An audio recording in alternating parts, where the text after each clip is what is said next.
Muy buenos días, alumnos de primer grado A, B y C. Hemos llegado ya a la semana 9 de esta contingencia.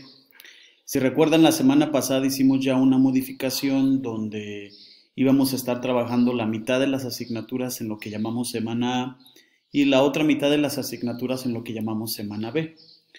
En esta semana del 25 al 29 de mayo vamos a trabajar entonces con las asignaturas de matemáticas, ciencias, de historia, de autonomía curricular, artes y tutoría y educación socioemocional. Bueno, primeramente comentarles pues que estamos muy orgullosos de todo el trabajo que han venido realizando en esta semana. Sabemos que ha sido una labor difícil, una labor que ha llevado mucho esfuerzo y dedicación de ustedes, pero también sabemos que esta estrategia de Aprende en Casa también ha fortalecido la comunicación familiar, el apoyo de papás e hijos. Algunas mamás nos han expresado que pues también esto ha ayudado a acercarse más hacia sus hijos. Ojalá y que las actividades que los profesores han diseñado durante esta semana no sean tan difíciles. Sabemos y estamos muy seguros que los alumnos de nuestra escuela secundaria técnica son alumnos fuertes, alumnos decididos, creativos, y sabemos que esta contingencia, que ya está a punto de terminar, sabemos que no va a mermar nuestros ánimos. Ojalá y que pues esta semana del 25 al 29 sea de aprendizaje para todos. Pues vamos a empezar explicando pues las actividades. Primeramente, en el caso de matemáticas, el profesor José Paredes va a trabajar sobre el asunto de probabilidad. Ya comentamos nosotros la semana pasada que vamos a abordar aprendizajes sustantivos, es decir, los esenciales del grado. Y en este caso, el aprendizaje que se va a trabajar es sobre cómo realizar un experimento que esté basado en la probabilidad y cómo en este caso se pueden graficar los resultados a partir de un término llamado probabilidad frecuencial. Lo primero que nos pide el profesor es que analices esta información sobre lo que es probabilidad. Luego viene otra parte en la cual se nos va a explicar que la probabilidad se maneja a partir de la observación de un suceso, de ahí el nombre de probabilidad, y que los sucesos o experimentos pueden ser determinados o aleatorios. Una vez que tú hayas analizado esta información, vas a poder hacer un mapa conceptual donde expliques con tus palabras qué es entonces probabilidad, qué son los eventos determinados o experimentos deterministas y los aleatorios. Hay un cuadro comparativo, que aquí lo tienen ustedes, donde explica a juicio tuyo en estos tres eventos cómo podrías obtener la información y cómo registrarlo. Sería parte también de nuestro mapa conceptual. Luego viene la actividad número 2, que es con base a un juego que muchos de nosotros hacíamos cuando pequeños, que le llamamos el disparejo. Para esto vas a necesitar a otras dos personas para que sean un total de 3. Tú y dos hermanos, papá o mamá, o dos amigos que te ayuden, y van a jugar al disparejo. Si te acuerdas, cubríamos nuestra mano y decíamos 1, 2, 3 disparejo, y ya sea pulgar arriba o pulgar abajo. Y bueno, ¿quién es el que gana? Gana el que después de varios intentos haya quedado diferente a los demás. Que los otros dos amigos tuyos quedaron con el pulgar hacia abajo y tú hacia arriba, tú ganarías, porque tú fuiste disparejo a ellos. Con base a esto, bueno, el profesor te pide que completes esta tabla con este juego de azar. Y llamamos juego de azar a un juego que no sabemos cuál será el resultado. En este sentido, van a jugar 20 veces el disparejo. ¿Cuántas veces ganó el jugador 1? ¿Cuántas veces ganó el jugador 2 y el jugador 3? ¿Qué probabilidades en cuanto a fracción tú podrías representar si es a 20 veinteavos? El número de juegos lo vas a transformar en fracción. Por ejemplo, 5 veces de 20 sería 5 veinteavos. Y en el caso luego representarlo en porcentaje, considerando que el 20% pues sería el 100, ¿cierto? Entonces, si nada más ganó 5 veces el jugador número 1, pues tendrías que hacer a regla de 3 qué porcentaje representa 5 del 20. Bueno, yo te puedo decir muy sencillo, yo multiplicaría 5 por 20 y lo dividiría entre 100 para que me dé el porcentaje.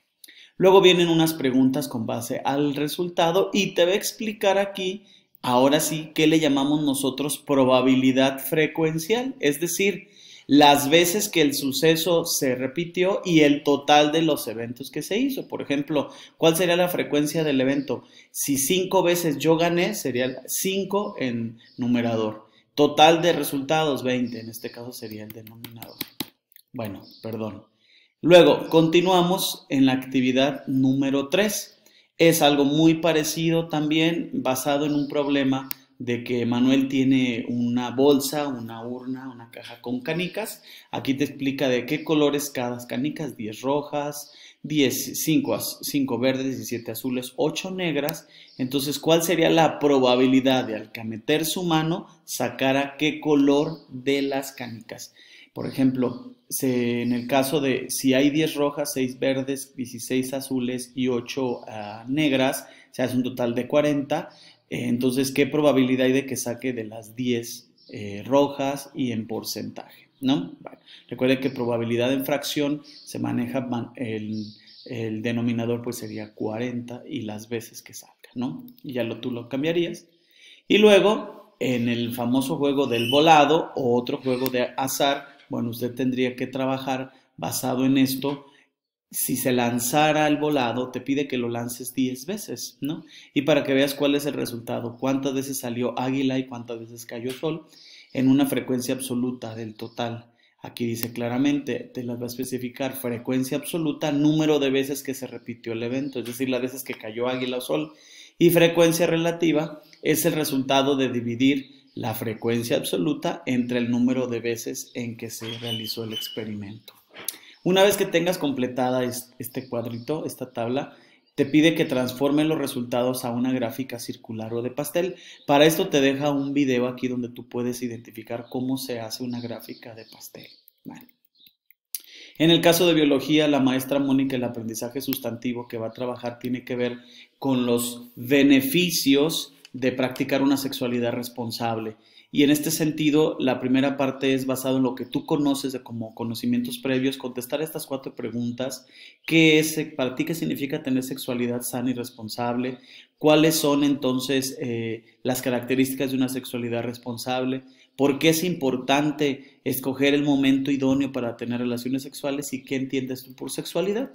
Luego, revisando las páginas 146 hasta las 126 hasta 149 de tu libro de texto, donde te explica pues de los cambios de la adolescencia y la pubertad en tu cuerpo, vas a elaborar este organizador gráfico donde expliques qué es la adolescencia, donde cada palomita explicas cambios físicos de la adolescencia, cambios emocionales, qué es pubertad, qué es adolescencia y qué entendemos por salud sexual de los adolescentes. Este esquema se llena a manera de paráfrasis.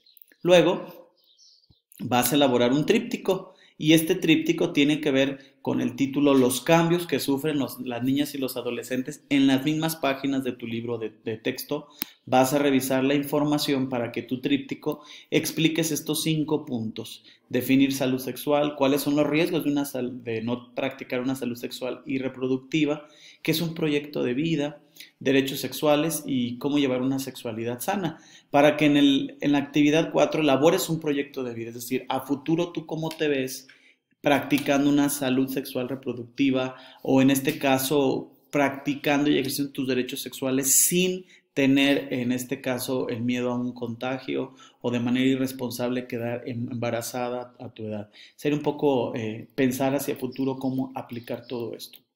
En el caso de historia, el maestro Roberto nos va a hablar sobre el conflicto, uno de los conflictos más importantes del siglo XX, que fue el conflicto árabe-israelí, que en Medio Oriente, como propiamente los israelitas, o en este caso judíos, han ido apoderándose un poco del territorio de Palestina. El primer ejercicio es que investigues de qué color son las banderas de estos países para que tú identifiques entonces cómo vas a completar las banderas. Aquí ya te da el profesor un ejemplo para que tú los completes. Luego vas a revisar de la página 149 a la 151 los principales hechos o momentos de este conflicto y los vas a completar en esta línea de tiempo, completando desde 1920 hasta el 67 cuál ha sido este conflicto y aquí ha llevado a algo muy famoso llamado la Franja de Gaza, que tú lo vas a encontrar ahí en la información.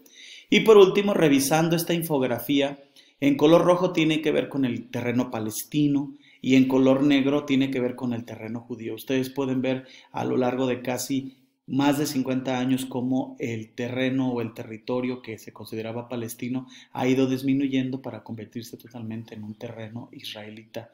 Cuando ustedes revisen esta información más la información que ya leyeron, podrán contestar entonces estas 5 preguntas sobre ello mismo. En el caso de autonomía curricular, nuestros clubes estamos trabajando sobre manejo de la información. Bueno, las maestras te piden que ante cómo se está utilizando la tecnología de los medios de comunicación ante el riesgo del COVID y ante la enfermedad. Entonces te piden que investigues la información y que por favor analices de qué manera se están empleando estas tecnologías como el uso del celular, televisión, internet para informarnos sobre el COVID y te pide entonces una reflexión sobre las ventajas y desventajas que esto ha traído. Bueno, en el caso de artes, el profesor Ramón nos va a hablar sobre cómo utilizar las artes visuales en creaciones propias y para esto te pide 2 productos. Primero, un dibujo de un cuerpo tridimensional y en la segunda actividad, un dibujo de un objeto tridimensional. Entonces, primero te pide que revises lo que hay a tu alrededor, que identifiques qué cosas hay y que hagas una descripción de lo que hay a tu alrededor, que comentes cómo es, si es un espacio natural, un espacio rural, un espacio semiurbano y con base a ello representes en una hoja blanca con la técnica de sombreado, técnica a lápiz. Puedes usar también lápiz a color, o puedes usar crayolas, donde tú trates de dibujar a manera tridimensional estos 3 partes de un cuerpo, algo que tú consideres que pudieras representar que sea característico de tu localidad. Hay que ponerle un título y mostrárselo a tus familiares. Y luego objetos tridimensionales, que sería la segunda actividad, ubicarte en un lugar de tu casa de manera cómoda, visualizar y en una hoja blanca igual, elige el objeto y dibújalo considerando su textura, sus dimensiones, su forma, para que luego entonces ahora sí especifiques en este árbol qué cosas podrías tú interpretar de lo que hay a tu alrededor. Por último, en la asignatura de tutoría y educación socioemocional, hace una semana hablamos sobre la empatía. Hoy vamos a hablar sobre la resiliencia y dijimos que en esta etapa de COVID que hemos estado un poco ansiosos, nerviosos o que estamos un poco estresados, bueno, entonces en este sentido, el sentirnos tristes, pues tenemos que tener una capacidad de ponernos, hacerle frente a las adversidades de la vida. De ahí el dibujo, ¿no? Que aunque llueva tenemos que esforzarnos porque el sol va a salir pronto. Y esta capacidad de reponernos, de hacerle frente a las adversidades de la vida, pues le llamamos resiliencia. Los profesores te piden que con tu familia les compartas, una vez que tú entiendes el término de resiliencia, que juegues con ellos una especie de ahorcado, este juego donde les das la primera y la última letra, para ver si ellos saben lo que es resiliencia, que tú les expliques de qué se trata y luego, en la actividad número 2, a manera de un dibujo, tú expreses una situación conflictiva que has pasado y cómo lograste para vencerla, es decir, aplicaste la resiliencia en este sentido. Bueno, volvemos a comentar. Sabemos que el ciclo escolar, bueno, va a concluir de esta forma que estamos llevándolo a distancia. Por eso es muy importante para nosotros que los que aún no han o les quedan actividades por entregar o alguna de las cuadernillos se les ha pasado, bueno, basta que dé clic a esta liga para que ingrese directamente a nuestro Drive y pueda descargar los cuadernillos y seguirlos entregando a través de redes sociales. Igual seguimos diciendo, si lo quieres en impreso en las papelerías ya están, hemos estado distribuyéndolos desde la primera semana. Si tienen dudas, preguntas, recuerde que los profesores en un momento más estarán enviando por nuestras redes sociales sus audios donde explican cada una de las actividades. Y aparte de eso, si tienen preguntas específicas, las pueden hacer ya sea por WhatsApp o por vía Facebook. Lo importante es que sigamos en contacto, sigamos manteniendo esta comunicación alumnos y profesores en el sentido de que todos aprendemos. Por último, quisiera felicitarles, ya lo hicimos el viernes pasado con este video que mandamos sobre el Día del Estudiante. Yo creo que un estudiante de una u otra manera, como los que tenemos en nuestra secundaria técnica, nos llenan de orgullo y decirles felicidades y gracias por dejarnos compartir sus sueños. Sé que esta festividad fue diferente este año, pero no por ello fue, en este caso, no importante festejarlos. Síganse cuidando, sigan estando al tanto de las medidas de higiene. Seguimos en contacto. Cuídense mucho. Adiós.